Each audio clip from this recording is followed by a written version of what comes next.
Assalamualaikum warahmatullahi wabarakatuh. Halo teman-teman sekalian. Perkenalkan, nama saya Fajar Dik Santosa. Untuk video kita kali ini akan membahas mengenai model bisnis kanvas dalam mata kuliah kewirausahaan. Lanjut mengenai penjelasan bisnis model kanvas. Apakah teman-teman tahu sebelumnya mengenai bisnis model kanvas?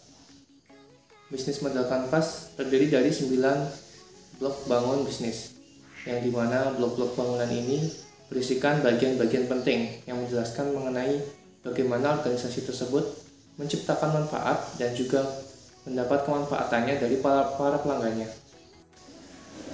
Selanjutnya kita melalui pembahasan dari ke-9 elemen bisnis model kanvas ini, dimulai dari yang pertama, yaitu customer segment, di mana customer segment ini atau segmen pelanggan merupakan pihak yang menggunakan jasa atau produk dari organisasi atau usaha yang berkontribusi dalam memberikan penghasilan bagi organisasi. Untuk lebih memuaskan pelanggan, perusahaan dapat mengelompokkan dalam segmen-segmen yang berbeda berdasarkan kesamaan kebutuhan, perilaku, dan atribut yang lain. Lanjut mengenai value proposition. Value proposition merupakan suatu keunikan yang menentukan mengapa produk atau jasa tersebut pantas dipilih oleh pelanggan. Value proposition ini memberikan tawaran untuk memecahkan masalah pelanggan atau semaksimum mungkin memenuhi keinginan pelanggan. Keunikan yang ditawarkan ini haruslah sesuatu yang menonjol dan berbeda dibanding dengan pesaing. Namun, juga harus sesuatu yang betul-betul didambakan oleh customer segment ini. Lalu yang ketiga ada channels. Channels yaitu elemen yang menyatakan bagaimana organisasi berkomunikasi dengan pelanggan segmennya dan menyampaikan value proposition-nya. Komunikasi, distribusi, dan saluran penjualan adalah faktor-faktor yang memungkinkan perusahaan berinteraksi dengan pelanggannya. Channels menggambarkan interaksi dengan pelanggan yang berperan penting dalam proses yang dialami oleh pelanggan. Channels meliputi cara-cara meningkatkan kesadaran atau awareness. Yang kedua, memudahkan pelanggan menilai, membantu pelanggan membeli produk atau jasanya, lalu menyampaikan produk atau jasanya, dan memberi bantuan jual. Lanjut yang keempat mengenai customer relationship. Customer relationship merupakan pembinaan hubungan dengan pelanggan yang bertujuan untuk mendapatkan pelanggan baru atau akuisisi, mempertahankan pelanggan lama atau retention, dan menawarkan produk atau jasa lama dan baru pada pelanggan yang lama. Selanjutnya yang nomor 5 yaitu revenue streams. Revenue streams atau aliran dana masuk menggambarkan bagaimana organisasi memperoleh uang dari setiap customer segment. Aliran dana inilah yang memungkinkan organisasi tetap hidup. Pada intinya ada dua jenis pendapatan, yaitu yang bersifat transaksional dan yang berbentuk pengulangan. Lalu yang keenam mengenai key resource. Key resource menggambarkan aset-aset terpenting yang menentukan keberhasilan pengoperasian dalam model bisnis. Aset-aset berharga inilah yang memungkinkan organisasi mewujudkan value proposition yang dijanjikannya kepada pelanggan dengan baik. Sumber daya kunci ini dapat berupa sumber daya fisik, berupa bangunan, kendaraan, maupun peralatan. Lalu ada uang, ada aset intelektual seperti merek, hak cipta, paten, dan database pelanggan, dan sumber daya manusia. Key resource ini merupakan sumber daya yang memungkinkan organisasi menjalankan key activities untuk menawarkan value proposition, menjangkau pasar, dan menjaga hubungan dengan segmen pelanggan, serta dapat menghasilkan uang. Yang ketujuh mengenai key activities. Key activities atau kegiatan inti adalah kegiatan yang menentukan keberhasilan dari suatu model bisnis. Seperti juga halnya dengan key resource, key activities berperan penting dalam mewujudkan value proposition. Key activities ini merupakan serangkaian kegiatan yang dilakukan organisasi untuk menciptakan suatu produk atau jasa yang dibutuhkan pelanggan, menyampaikannya kepada pelanggan, dan membina hubungan dengan pelanggan, serta mengelola pendapatan sebagai hasil penjualan produk atau jasa dari pelanggan. Yang kedelapan mengenai key partnership. Key partnership atau kemitraan merupakan mitra kerjasama dalam mengoperasikan suatu usaha. usaha membutuhkan kemitraan untuk berbagi motif yang umumnya adalah mengenai penghematan karena tidak tercapainya ekonomi skala, lalu ada untuk mengurangi resiko, memperoleh sumber daya atau pembelajaran. Yang kesembilan yang terakhir yaitu mengenai cost structure. Cost structure atau struktur biaya menggambarkan semua biaya yang muncul sebagai akibat dioperasikannya model bisnis ini.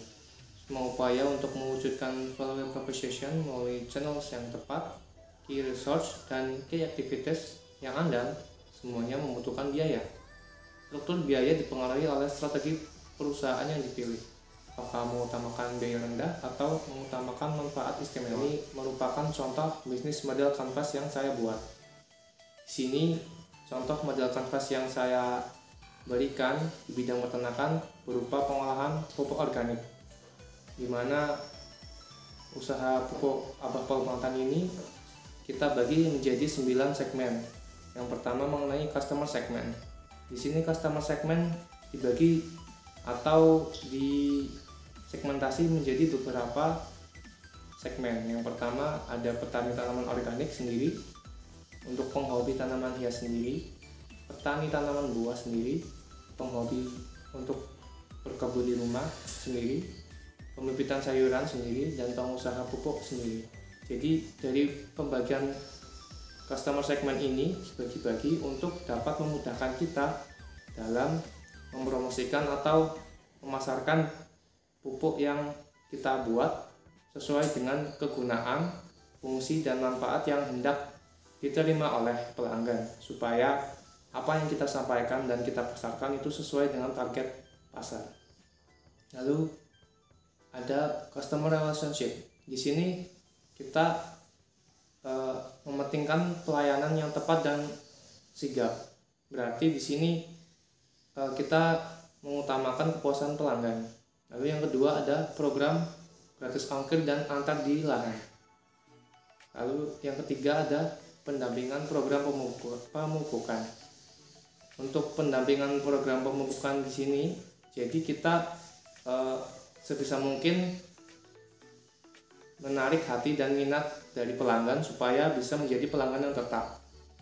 Lalu yang ketiga ada channel. Channel di sini untuk saluran pemasaran kita ada melalui toko pertanian. Yang kedua ada melalui media sosial seperti Facebook, melalui Facebook Marketplace dan WhatsApp. Lalu kita bisa melalui langsung di lapangan melalui petani binaan. Dan selanjutnya mengenai value proposition. Untuk keunggulan dari pupuk ini diantaranya seperti pupuk yang sudah digiling halus dan tidak panas, lalu pupuk organik yang dapat meningkatkan unsur hara tanah, lalu pupuk ini ramah lingkungan dan berkelanjutan, serta pupuk ini dikemas dengan rapi. Jadi hal-hal yang disebutkan tadi merupakan suatu kelebihan yang ada pada pupuk organik ini. Dari hal tersebut kita bisa mendapatkan keuntungan dengan sumber yaitu dari penjualan pupuk organik, lalu dari upah pengolahan limbah ternak, dan dari hasil mitra dengan petani untuk pembibitan. Lalu selanjutnya mengenai key activities atau usaha-usaha inti yang di sini berupa kegiatannya mengolah limbah ternak, lalu memfermentasi limbah menjadi pupuk, lalu ada penggilingan pupuk menjadi halus, lalu ada pengemasan, dan yang terakhir ada pengangkutan ke dalam truk. Selanjutnya mengenai key resource. Key resource di sini berupa sumber daya atau bahan baku dari pembuatan pupuk seperti limbah ternak, dan ada mesin di sini untuk pengolahan pupuk. Lalu ada alat pengolah pupuk seperti cangkul dan sekop. Lalu di sini ada truk sebagai moda transportasi. Selanjutnya ada key partners. Key partners di sini merupakan mitra yang kita bermitra ke beberapa orang sebagai sumber jalannya agar usaha ini berjalan dengan baik. Di antaranya ada pengelola kandang, lalu ada pemilik toko pertanian, dan ada dari petani organik. Nah, dari ketiga hal ini, yaitu key activities, key resource, dan key partners, ini membutuhkan biaya yang diantaranya disusun dalam cost structure. Nah, di cost structure ini pengeluaran yang dilakukan berasal dari pembagian laba usaha dengan pemilik kandang.